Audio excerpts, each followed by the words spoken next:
तो शुरुआत करते हैं महायुद्ध की। आज बात पुतिन के सबसे बड़े मिसाइल अटैक अभियान से जुड़ी। पुतिन ने 10 घंटे में यूक्रेन के 10 शहरों में ऐसी तबाही मचाई कि दुश्मन कैंप से बचाओ बचाओ की आवाज आने लगी। और पुतिन का सबसे बड़ा टारगेट वो शहर बना है जहां जेलेंस्की ने अपना सबसे खास हथियार छुपा कर रखा था। वहां लगी आग देखकर जेलेंस्की के भी होश फाख्ता हो चुके हैं।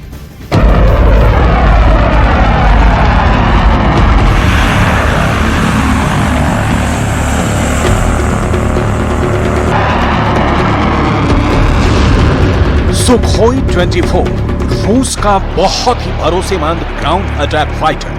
मिग 31 रूस का सबसे तेज फाइटर जेट, रफ्तार 3000 किलोमीटर प्रति घंटा। और TU-95 रूस का सबसे पुराना परमाणु बम वर्षक विमान, जिसकी आहट से ही घबरा जाता है पूरा नाटो। अब इन 3 विमानों ने ऐसा क्या किया कि जेलेंस्की के होश फाख्ता हो गए। इन 3 विमानों ने आखिर ऐसा क्या बरसाया है कि पूरा नाटो सहमा हुआ है।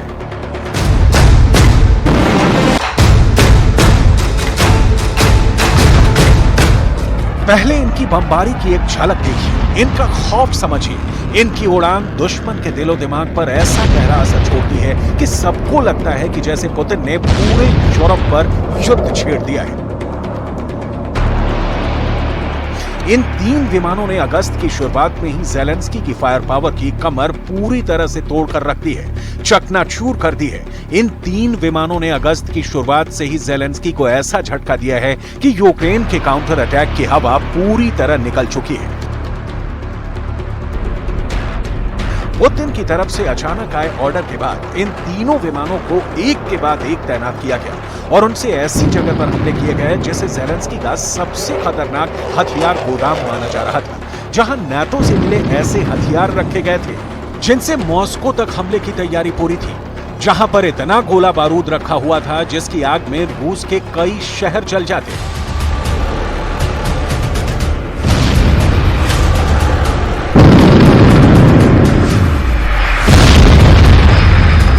पुतिन की तरफ से ट्रिपल अटैक में स्टॉर्म शैडो मिसाइल के गोदाम उड़ा दिए गए।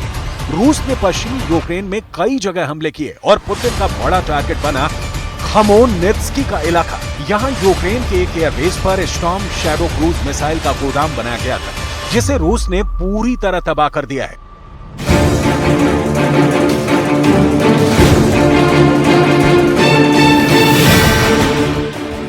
यूक्रेन के क्षेत्रीय प्रशासन ने इस बात की तस्दीक की है कि रूस की तरफ से कई हवाई हमले हुए हैं। अब सवाल यह है कि इन हमलों के पीछे पुतिन की रणनीति क्या रही है। क्यों पुतिन के टारगेट पर ब्रिटेन से सप्लाई की गई स्टॉर्म शैडो मिसाइल है और पुतिन इस मिसाइल को पूरी तरह क्यों जल्दी से जल्दी खत्म करना चाहते हैं।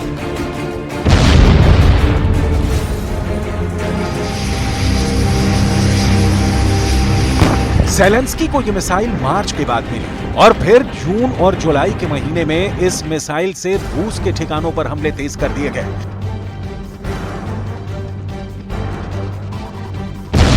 इसी मिसाइल से रूस के कई टॉप कमांडर्स और उनकी ब्रिगेड को टारगेट किया गया। इनमें लेफ्टिनेंट जनरल ओलेग सोको दक्षिणी मिलिट्री डिस्ट्रिक्ट के डिप्टी कमांडर थे। उनके पास बदियांस्क का मोर्चा था। स्टॉर्म शैडो मिसाइल से उनके रिजर्व कमांड पोस्ट पर हमला किया गया और इस तरह पुतिन के पसंदीदा जनरलों में से एक को जेलेंस्की ने खत्म कर दिया। स्टॉर्म शैडो मिसाइल से जेलेंस्की अब तक पुतिन के 2 बड़े कमांडरों का शिकार कर चुके हैं।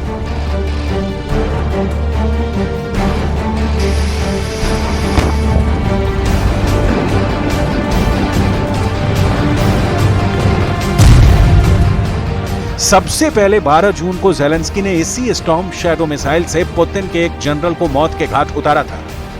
ये थे मेजर जनरल सर्गेई गोर्याचेव, जिन पर जापोरेजिया में स्टॉर्म शैडो से हमला किया गया था।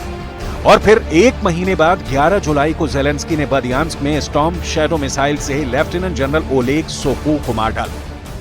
एक ही महीने के अंदर 2 बड़े जनरल्स को मारने का मतलब साफ है कि जेलेंस्की अब लॉन्ग रेंज वाली मिसाइलों से पुतिन के कमांडर स्ट्रक्चर को तोड़ना चाहते हैं। पुतिन इस बात को समझ गए हैं और फिर उन्होंने स्टॉर्म शैडो के गोदाम को टारगेट पर ले लिया, क्योंकि जेलेंस्की बताना चाहते हैं कि उनकी मिसाइलों से पुतिन के बड़े बड़े कमांडर भी महफूज नहीं है और वो यूक्रेन की फौज को रौंद कर आगे बढ़ने वाले हर जनरल को मौत की नींद सुलाने जा रहे हैं।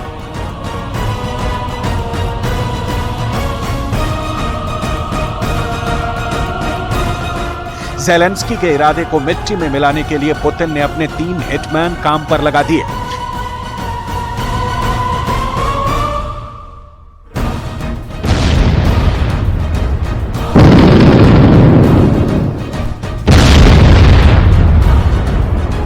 पुतिन ने स्टॉर्म शैडो को खत्म करने के लिए सबसे पहले अपने Tu-95 यानी रूस के सबसे पुराने परमाणु बम वर्षक विमान से हमले किए। इस विमान से Kh-101 क्रूज मिसाइल लॉन्च की गई और इससे खमेलनित्स्की के करीब एयरबेस पर ताबड़तोड़ हमले किए गए।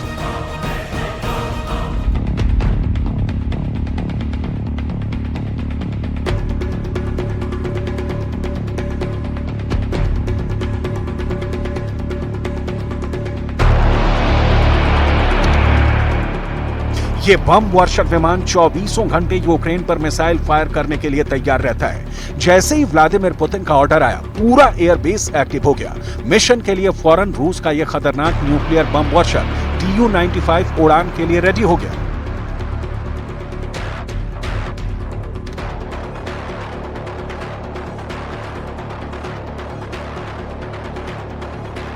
यह पुतिन का बहुत ही पावरफुल शो है, जो एक फ्लाइट के साथ पूरे यूक्रेन की धड़कन बढ़ा देता है। यह पुतिन के परमाणु हमले का लॉन्चिंग पैड है और इसका एक्टिव होना बड़ा मैसेज होता है। लेकिन हमेशा की तरह इस बार भी पुतिन ने इस विमान से क्रूज मिसाइल दागी।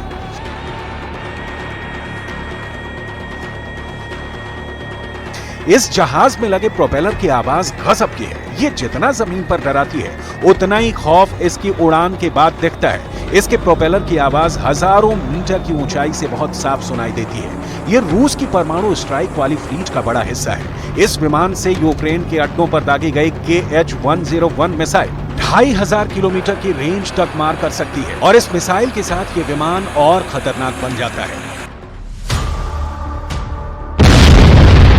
Tu-95 के बाद बारी आई MiG-31 की। इस विमान से केंजल हाइपरसोनिक मिसाइल से हमला किया गया और यूक्रेन के कई हथियार गोदाम तबाह कर दिए गए। अभी MiG-31 रूस की स्ट्रेटेजिक फोर्स का बहुत बड़ा हिस्सा है और केंजल मिसाइल के साथ रूस की एयर पावर की रेंज कई गुना बढ़ गई है। केंजल एक हाइपरसोनिक मिसाइल है जो रूस की इस्कंदर मिसाइल का एयर वर्जन कही जाती है। रफ्तार है 10,000 किलोमीटर प्रति घंटा। ये मिसाइल 2000 किलोमीटर की रेंज तक परमाणु वॉरहेड के साथ हमला कर सकती है। इस मिसाइल को MiG-31 की बेली यानी एयर फ्रेम के निचले हिस्से में इंजन के बीचों बीच फिट किया जाता है, ठीक वैसे ही जैसे सुखोई फाइटर जेट में ब्रह्मोस लगाई जाती है। अब आप अंदाजा लगाइए कि MiG-31 जिसकी खुद की अधिकतम रफ्तार 3000 किलोमीटर प्रति घंटा है, उससे इस मिसाइल को फायर किया जाता है और ये 10,000 किलोमीटर प्रति घंटे की रफ्तार से अपने टारगेट की तरफ बढ़ती है। केंजल को इंटरसेप्ट करना यानी इसे रोकना किसी एयर डिफेंस सिस्टम के लिए नामुमकिन सी बात है। अब इस मिसाइल से स्टॉर्म शैडो के गोदाम को मारना इसलिए भी जरूरी हो गया क्योंकि पुतिन के लिए चांस लेना जानलेवा साबित हो सकता है।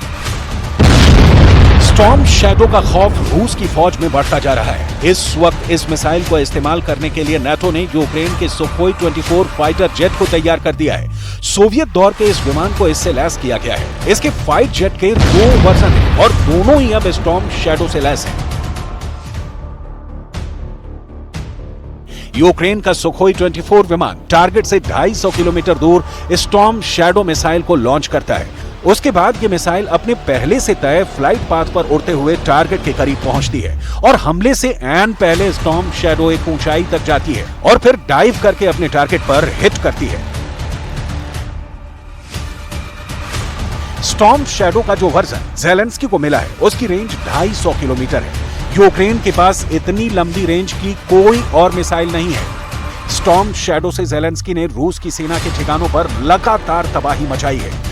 मई के बाद से इसके हमले अचानक बढ़े हैं। जून और जुलाई में तो इस मिसाइल ने भारी नुकसान पहुंचाया है। अब आगे अगस्त और सितंबर में भी ज़ेलेंस्की ने इससे कई हमले प्लान किए हुए हैं, लेकिन पुतिन के जवाबी अटैक ने ज़ेलेंस्की के विकल्प कम कर दिए हैं।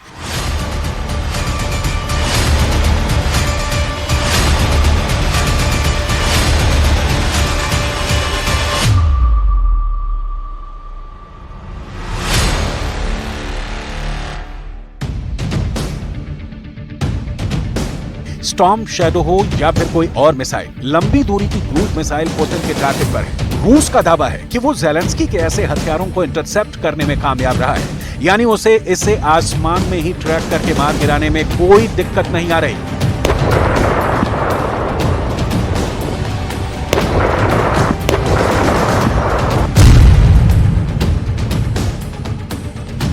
पुतिन को नाटो ने बहुत मुश्किल में डाल दिया है, इसलिए पुतिन ने अब नाटो को टारगेट करने का फैसला किया है। और इसमें पुतिन के 3 बहुत ही खतरनाक फाइटर जेट सुखोई 24, सुखोई 30 और सुखोई 35 तैयार कर दिए गए हैं।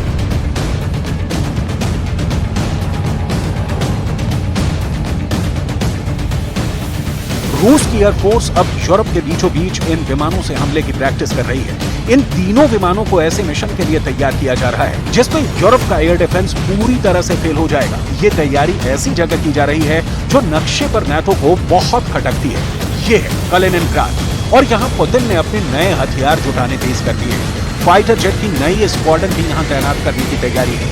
ये विमान ऐसे बम से लैस किए जा रहे हैं जिनकी रेंज में आसपास के बाल्टिक देश होंगे और नाटो के वो अड्डे होंगे जो अब तक रूस के हमलों से सुरक्षित माने जाते हैं। लेकिन पुतिन ने स्टॉर्म शैडो को लेकर बड़ा फैसला कर लिया है और वो फैसला ये है कि अब रूस अपना बदला ज़ेलेंस्की से नहीं बल्कि नाटो से लेगा। देखा जाए तो इस वक्त यूक्रेन का युद्ध बहुत ही खतरनाक दौर में पहुंच चुका है। युद्ध को करीब 1.5 साल हो चुके हैं, लेकिन ये हमले रुकेंगे ऐसा बिल्कुल भी नजर नहीं आ रहा है। दोनों तरफ हजारों या कहें कि लाखों सैनिकों की जान जा चुकी है। दुश्मन को ज्यादा से ज्यादा नुकसान पहुंचाने का दावा दोनों तरफ से किया जा रहा है।